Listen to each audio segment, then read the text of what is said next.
بسم اللہ الرحمن الرحیم وصلی اللہ تعالی علی محمد صلی اللہ تعالی علیہ وآلہ وسلم۔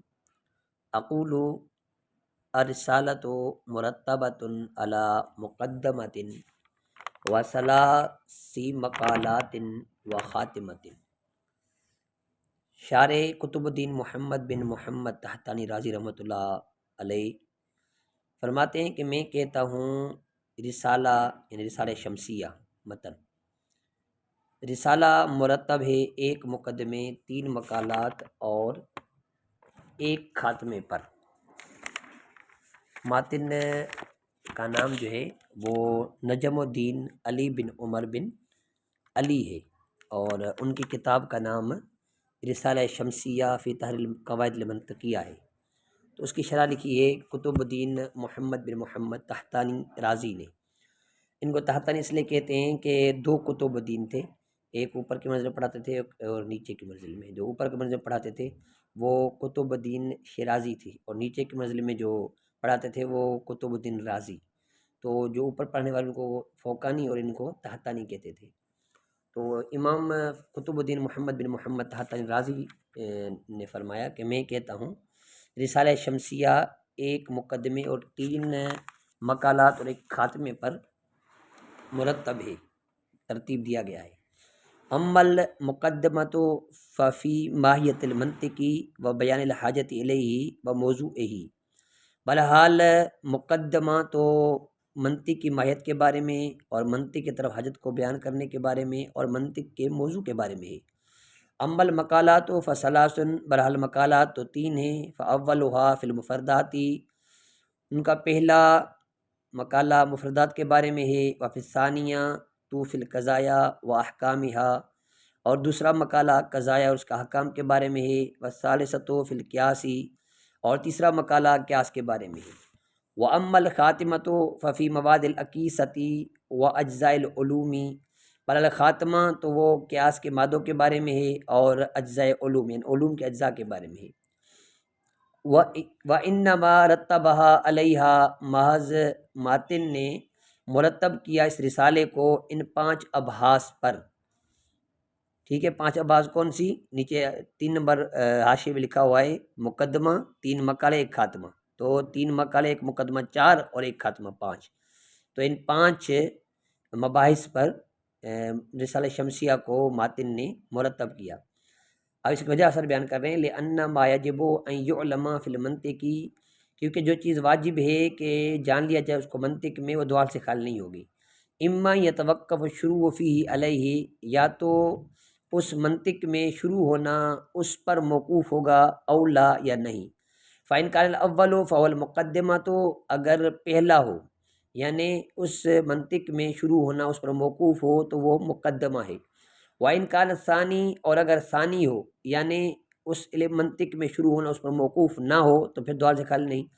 فَإِمَّا يَكُونَ الْبَحْثُ فِيهِ الْمُفْرَدَاتِ، تو یا اس میں منطق میں بحث مفردات کے بارے میں ہوگی تو فَهُوَ الْمَقَالَةُ الْأُولَى، پہلا مقالہ ہوگا۔ وَعَلَى الْمُرَكَّبَاتِ، یا مرکبات کے بارے میں بحث ہوگی تو فلا یخلو، خالی نہیں ہوگا۔ اما یکن البحث فیہ عن المرکبات الغیر مقصودۃ بالذات، خالی نہیں ہے یا تو وہ اس منطق میں بحث مرکبات غیر مقصودہ بالذات کے بارے میں ہوگی، فهو المقالۃ الثانیہ، تو پھر وہ مقالہ ثانی یعنی دوسرا مقالہ ہوگا۔ وعن المرکبات التی هی المقاصد بالذات، یا ان مرکبات کے بارے میں بحث ہوگی جو مقصود بالذات ہے تو فلا یخلو، پھر دوال سے خالی نہیں ہوگا۔ اما یکن النظر فیہا من حیث الصورت وحدہا، یا تو نظر اس میں صورت کے اعتبار سے ہوگی صرف یعنی تنہا، صرف صورت کو دیکھیں گے۔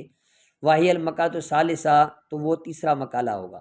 او من حیث المادہ، یا مادے کے اعتبار سے بحث ہوگی، فهو الخاتمۃ، تو وہ خاتمہ ہوگا۔ والمراد بالمقدمۃ ہا ہنا ما یتوقف علیہ شروع فی العلم، مقدمے سے یہاں پر مراد وہ ہے جس پر علم میں شروع ہونا موقوف ہو۔ یہ میں نے آپ کے سامنے عبارت اور ترجمہ پیش کیا۔ اب میں آپ کو کچھ وضاحت عرض کرتا ہوں۔ سب سے پہلے منطق کی تعریف۔ منطق کا لغوی معنی جو ہے مصدر میمی مانتے نطق، بولنا۔ تو اس صورت میں جو ہے کمال نطق کو منطق کہا جائے گا، یعنی کامل طور پر جو بولنے کی صلاحیت قوت والا بندہ ہے تو وہ منطقی کہلائے گا، کیونکہ کامل نطق کا اطلاق منطق پر ہوتا ہے۔ منطقی بندہ جیسی گفتگو کر سکتا ہے، کوئی اور ایسی گفتگو نہیں کر سکتا۔ یا پھر جو یہ منطق ہے وہ اس میں مکان ہوگا تو نطق کا محل مراد ہوگا، اور اصطلاحی تعریف کیا ہوگی؟ آلۃ قانونیۃ تاسم مرات و الذہن الخطاء فی الفکری، کہ منطق ایسا قانونی آلہ ہے جس کی رعایت کرنا ذہن کو خطا فی الفکر سے بچاتا ہے، یعنی منطق کی رعایت ذہن کو خطا فی الفکر سے بچاتی ہے، ایسا قانونی آلہ ہے منطق۔ تو منطق کو ایک قانونی آلہ قرار دیا گیا جو سوچ میں خطا سے ذہن کو بچائے، کیونکہ جو منطق حاصل کرتا ہے اور اس کی رعایت کر کے کلام کرتا ہے تو ان کے افکار میں خطا واقع نہیں ہوتی یا کم واقع ہوتی ہے، یعنی سوچنے کی صلاحیت منطقی آدمی میں زیادہ ہوتی ہے۔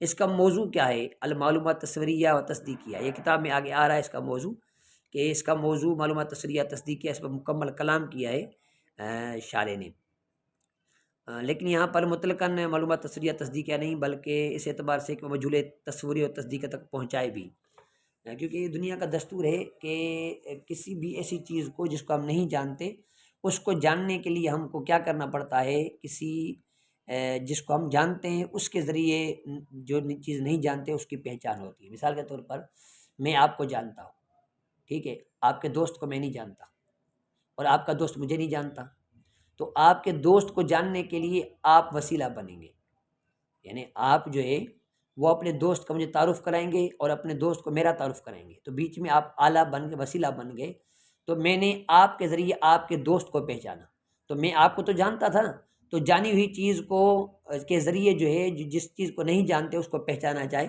منطق میں ایک ایسا وسیلہ بنتی ہے۔ اچھا، منطق کو منطق کے کہنے کی کئی وجوہات علماء کرام نے بیان کی ہیں، ان کی ایک وجہ یہ ہے کہ یا تو اس کا اطلاق نطق ظاہری پر ہوتا ہے، منطق والا جو ہے تکلم ایسا کرتا ہے جس پر جاہل قادر نہیں ہوتا، یا پھر نطق باطنی پر اس کا اطلاق ہوتا ہے کہ منطقی جو ہے چیزوں کے حقائق کو جانتا ہے، اس کو محسوس کرتا ہے، تو یا اس لیے منطق کو میزان بھی کہتے ہیں کہ یہ صحیح افکار اور فاسد افکار کے مابین امتیاز پیدا کرنے کا ذریعہ بنتی ہے، یعنی پتہ چلتا ہے کہ یہ سوچ صحیح ہے یا غلط ہے۔ اس علم منطق کو ارسطو نے ارسطاطالیس، اس کو ارسطو بھی کہتے ہیں، اس نے سکندر رومی کے حکم سے مدون کیا تھا، اس لیے اس کو مولم اول کا لقب دیا گیا۔ پھر اس کے بعد ابو منصور سامانی کے حکم سے ہارون رشید کے زمانے میں علامہ فارابی نے اس کو مزید اس میں پلک نوک سنواری، تو اس کو مولم ثانی کہا گیا۔ اس کے پھر جب فارابی کتابیں ضائع ہو گئی تو سلطان مسعود کے حکم سے شیخ ابو علی بن سینا نے جو ہے اس کو مدون کیا، اس لیے اس کو مولم ثالث کہا جاتا ہے۔ لیکن بعض اوقات یہ بات سامنے آتی ہے کہ منطق سیکھنے کے بارے میں علماء کرام نے اعتراضات کیے اور منع کیا کہ منطق نہیں سیکھنی چاہیے، اور ان کے سخت جو ہے اقوال ملتے ہیں کہ بعض علماء کہتے ہیں کہ منطق جو ہے ذہن کو خراب کرتی ہے اور عقیدوں کو بھی منطق جو ہے خراب کرتی ہے۔ بعض نے تو اس پر اشعار لکھے جس کے جو منطق سیکھنے والا بندہ ہے وہ اچھا نہیں ہے، اس نے اپنی عمر کو ضائع کر دیا اور اس نے جو ہے ایک عقل کے پیچھے چل کے شریعت اور فطرت کو چینج کر دیا، انسانی کو اس خسارے کا مستحق ہوا۔ بعض نے تو یہاں تک لکھا کہ منطق کے اوراق سے جو ہے استنجا کرنا جائز ہے، یہ بھی آیا ہے، اور بعض نے کہا کہ منطق جو سیکھے وہ زندیق ہے، بدبخت انسان ہے۔ اسی طرح بعض علماء نے کہا کہ منطق جو ہے وہ کفر کا، اور حکمت جو ہے یعنی فلسفہ یہ کفر کا گھر ہے اور منطق اس کی دہلیز ہے، اور بعض نے کہا کہ منطق سیکھنا جو ہے وہ حرام ہے۔ تو جواب کئی ہے اس کے نا، اجمالی جواب یہ ہے کہ جو منطق کی مذمت بیان کی گئی ہے نا، وہ اس سے مراد یہ ہے کہ اتنا منطق کے اندر مشغول ہونا کہ فرض علم ہی نہ سیکھنا، فرائض کی پابندی نہ کرنا، یا ایسا سیکھنا کہ جس کے ذریعے گمراہی بدبختی آئے۔ انسان جو ہے اس منطق پر یا ذہن پر ہی انحصار کرے، شرعی احکام میں بھی نکتہ چینی کرے، تو اس کے لیے یہ حرام ہے۔ باقی استنجا والی بات ہے، خالی کاغذ کا بھی ادب ہے۔ منطق میں ظاہر حروف تہجی ہے، اسی حروف تہجی سے اللہ پاک کا نام، اللہ کے حبیب علیہ السلام کا نام، دیگر مقدس ہستیوں کے نام ہوتے ہیں، تو کیسے ہو سکتا ہے کہ اس کے ذریعے استنجا کرنا جائز ہو؟ اور دوسری بات یہ ہے کہ جو کہا گیا کہ جو فلسفہ ہے وہ کفر کا گھر ہے اور منطق اس کی دہلیز ہے، تو کفر کا یہاں لغوی معنی مراد ہے، یعنی جہالت کو چھپانے والا فلسفہ ہوتا ہے، اور منطق اس کی دہلیز ہے، یہ بھی ہو سکتا ہے اس کی مراد ہو۔ باقی یہ کہ پہلے کے مجتہدین ائمہ مشغول نہیں ہوئے اس فن میں، ان کو ضرورت نہیں تھی، اللہ پاک نے ان کو اتنی صلاحیت اور طاقت اور ذہن عطا کیا تھا۔ یہ تو ہم جیسوں کو ضرورت ہے جن کو اتنا ذہن نہیں ہے۔ باقی بات یہ رہی کہ خطا سے منطق بچاتی ہے، بچاتا تو اللہ کی ذات ہے، لیکن اللہ پاک نے ایک علم دیا ہے، وسیلہ دیا ہے، اس کے ذریعے انسان چاہے تو درست سوچ کر سکتا ہے، اس کے ذریعے دین کے اندر جو ہے جو لوگ اعتراضات کرتے ہیں ان کو جوابات دے سکتا ہے، ان کو ساکت کر سکتا ہے۔ اور اس کے بعد جو ہے کئی علماء کرام نے اس کی تائید میں اقوال بھی نقل کی ہیں۔ ابو نصر فارابی کہتے ہیں کہ منطق علوم کے سردار ہے، تمام علوم میں صحت سقم قوت دوف کے اعتبار سے حاکم ہونے کا درجہ رکھتی ہے۔ ابن سینا نے کہا کہ تمام علوم کے لیے یہ خادم کیسے رکھتی ہے، علوم کسبیہ نظریہ عملیہ جو ہے ایک اعلیٰ بنتے، مقصود بذات نہیں ہے۔ امام غزالی رحمۃ اللہ علیہ کا قول ملتا ہے کہ جس کو منطق نہیں آتی، علوم میں ان کا اعتبار ہی نہیں ہے۔ بعض نے تو کہا کہ منطق فرض کفایہ ہے، بعض نے کہا فرض عین ہے۔ تو منطق کی ایک قانون ہے، بندہ جو ہے جتنا سیکھے اتنا بہتر ہے، تو لیکن اتنا نہ سیکھے کہ گمراہی کی طرف چلا جائے نا۔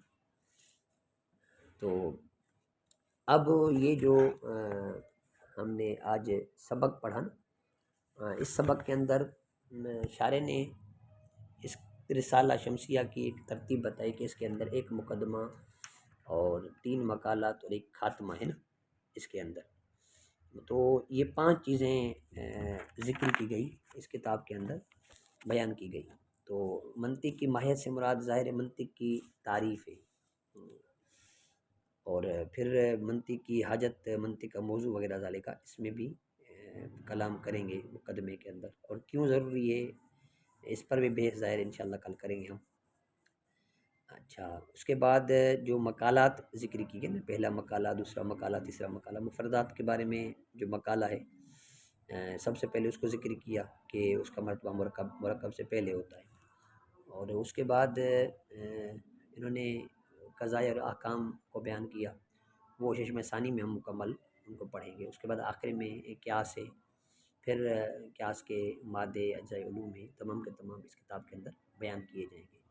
پھر وجہ اثر کو بیان کیا کہ انہی 5 ابحاث میں یہ کتاب یا منطق کا فن جو ہے یہ کیوں منحصر ہے، اس کو ترتیب کے ساتھ بیان کیا۔ پھر یہاں پر ایک لفظ آیا مرکبات غیر مقصودہ بذات، اور دوسرا آیا مقصود بذات۔ مرکبات غیر مقصودہ بذات مرکبات ناقصہ کو بھی کہتے ہیں، اور مرکبات مقصود بذات مرکبات تامہ کو بھی کہتے ہیں، مکمل جو جملہ ہوتا ہے اس کو بھی کہتے ہیں۔ تو اس کے اندر جو ہے مرکبات کے بارے میں بحث ہوگی۔ پھر بعض اوقات صورت کے اعتبار سے نظر کریں گے، بعض اوقات مادے کے اعتبار سے نظر کریں گے، تو یہ تمام چیزیں انشاءاللہ تبارک و تعالیٰ ہم آپ کے سامنے بیان کریں گے۔ اللہ تبارک و تعالیٰ کی بارگاہ میں دعا ہے اللہ پاک ہم کو اس منطق کے ذریعے دین متین خدمت کرنے کی توفیق عطا فرمائے، اور جو لوگ اسلام پر اعتراضات کرتے ہیں